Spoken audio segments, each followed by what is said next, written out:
Story 1. The night storm that wouldn't let go of me. It started earlier that evening. I had come home from work, the sky already bruised purple with the threat of rain. My neighborhood, usually quiet, felt off. Too quiet. Not a car, not a dog, nothing. Just the occasional flicker of the streetlights, trembling as if anticipating something. I shrugged it off, thinking maybe it was my imagination. I brewed some coffee, sat by the window, and watched the first few drops of rain streak down the glass. That's when I noticed the figure outside. At first, I thought it was someone huddled under an umbrella, trying to escape the sudden deluge. But as I squinted through the heavy rain, I realized it wasn't moving with purpose. It was just standing. Too still, too deliberate. And then it turned toward me. Not walking, not running, just pivoting slowly as though it knew I was watching. A flash of lightning illuminated its face. I froze, and when the thunder followed almost immediately, the figure was gone. I told myself it was a trick of the light, a shadow from the street lamp. My heartbeat eventually slowed. I turned back to my coffee, but the uneasy feeling lingered, gnawing at the edges of my mind. The first crack of thunder hit like a gunshot, rattling the windows of my small apartment. I was alone, or at least I thought I was. The wind whipped against the walls, howling through the gaps in the old building like it carried voices, whispers, pleading, warning. I remember gripping the edge of my kitchen counter, listening, heart hammering, telling myself it was just a storm. But storms don't make the faint smell of burning hair drift through your home. Hours passed. The storm intensified, battering the city with sheets of rain and gusts that shook the walls. I heard the first knock on the door around 10:47 p.m. Not a loud one, just a soft, deliberate tap. Tap, tap, tap. My rational mind screamed at me. It's probably someone else in the building, seeking shelter. But no one ever knocks at this hour. My apartment was on the 5th floor. No one should be able to reach me so easily. I inched toward the door, each step feeling like I was wading through molasses. Peeking through the peephole revealed nothing. Empty hallway. Just the dim light of the flickering bulb above. And yet, the smell of wet earth and something metallic, blood, was unmistakable. I pulled back, breathing shallow. The knocking stopped. I swore I could hear whispering now, echoing down the hallway. But when I opened the door, there was nothing. I tried to shake it off and return to normalcy, but the storm wasn't done with me. Around midnight, my power cut out. Darkness enveloped the apartment. The only light came from the intermittent flashes of lightning, casting grotesque shadows across the walls. And then I heard it. The scraping. Slow, deliberate, like fingernails across wood. From my bedroom. I didn't move for what felt like hours. When I finally mustered the courage to flip on my phone's flashlight, I saw the window slightly ajar. I live on the 5th floor. I had locked that window. The rain had made the sill slick, dripping water onto the floor. Outside, branches whipped violently, but no human form could have reached that height. And yet, something had been there. I tried calling my neighbor, someone who lived across the hall, but the line was dead. My phone showed no signal. Panic seeped in like the cold air from the storm. I grabbed the kitchen knife, the only weapon I had, and moved cautiously toward the bedroom. Each creak of the floorboards beneath my feet sounded like gunshots. Then I saw it. Footprints. Wet, muddy footprints leading from the window across the carpet. I followed them, heart racing, until they stopped at my bedroom door. I could feel the air shift.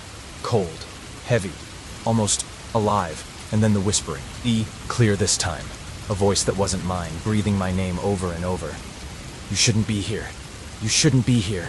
I bolted out of the apartment, rain lashing against me, wind nearly knocking me down the stairs. I ran into the empty streets, soaked, terrified, not daring to look back.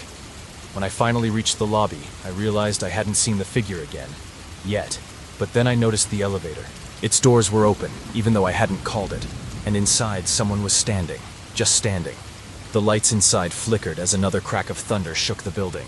And in that instant, the figure turned toward me. Its eyes hollow, dark, impossible. I screamed. I don't remember much after that.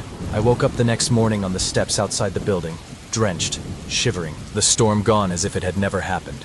My apartment door was locked. No sign of forced entry. No footprints. Just my knife, lying on the carpet inside, pointing at the window. And yet, sometimes at night, when the storm rolls in again, I hear it. Not the thunder, not the wind, but a slow, deliberate tap, tap, tap coming from my bedroom window. Story 2: Nightmares inside the abandoned asylum. I parked my car in the overgrown lot, the weeds clawing at the tires like they wanted to drag me in before I could even step outside. The air was thick with the smell of damp mold and decay, a scent that made my stomach twist. As I approached the front doors, a crow cawed somewhere in the distance, sharp and sudden, echoing through the empty halls. It felt almost orchestrated, like a warning. Inside, the darkness was nearly complete. My flashlight cut through only a small circle of blackness, revealing peeling paint, broken furniture, and torn medical charts scattered across the floor. I could hear the faint drip of water somewhere above me, and the occasional scuttle of rats. But that was normal, right? Abandoned buildings had rats. Abandoned buildings leaked. My mind tried to cling to logic, but something about the silence between each sound made my skin crawl. The first time I laid eyes on the asylum, it felt like the building itself was watching me.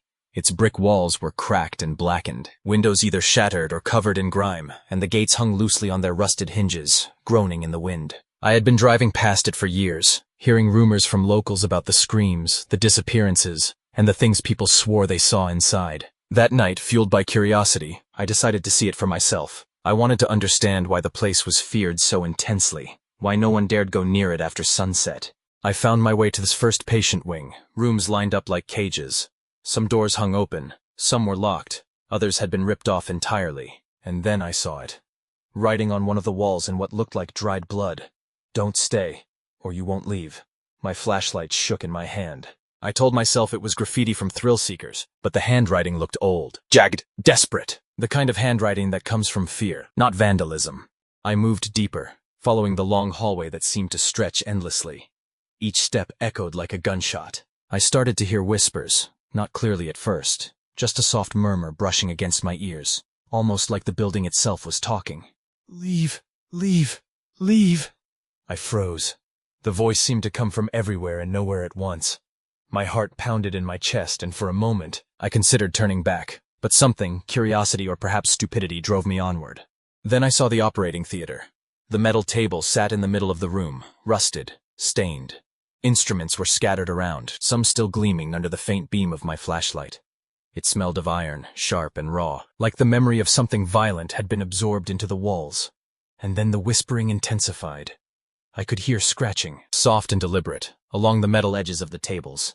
I told myself it was rats, maybe even the wind. But when a shadow flitted across the far wall, it moved too quickly, too deliberately, for either explanation. I decided to explore the basement next, even though a part of me screamed not to. The stairs creaked and groaned with every step. The air grew colder with each descent, a damp chill that settled into my bones. Water dripped from the ceiling in heavy, irregular drops, echoing in the vast empty space. The walls were lined with cells, small rooms that had once held patients who no longer had a voice to tell their stories. And in one cell, I saw a figure, slumped against the wall, rocking back and forth. At first I thought it was a mannequin or a pile of old clothes, but when the beam of my flashlight landed on it, the head jerked toward me, revealing hollow black eyes that seemed to burn into my soul. I stumbled backward, almost tripping over a puddle of water. When I turned, the figure was gone, but the whispers remained. Louder now, echoing off the basement walls. "You shouldn't be here. You'll stay forever." My stomach churned. I ran back up the stairs, my flashlight flickering. By the time I reached the main hall, I could feel it, an oppressive presence, something that had been watching me, following me, waiting for me to falter. I found a room labeled Records and dove inside, hoping to ground myself in some semblance of normalcy. Old patient files lay scattered, yellowed with age. As I rifled through them, the names and diagnoses blurred together. But then I found one file that made my blood run cold. It was my name, my full name, written in meticulous handwriting, dated decades before I was even born. Confused and horrified, I dropped the file. The whispering turned into a soft, chilling laugh, circling me, coming from everywhere at once. Panicking, I ran toward the exit, only to find the front doors had disappeared. In their place were solid walls, dark and unyielding. The crow from earlier cawed again, impossibly close. And then I realized. The asylum wasn't abandoned at all. It had been waiting for me. The last thing I remember before losing consciousness was the sensation of hands. Too many, cold and clammy, pressing against my back, dragging me further inside. I woke up outside the lot hours later, the sun just rising. My car was gone. The asylum looked empty from the road, quiet, harmless. Yet I could still hear it, whispering, calling, waiting. And every night since, in my dreams, I am back there, running through endless hallways, the walls bleeding, the patients watching, the asylum alive, hungry, and endless.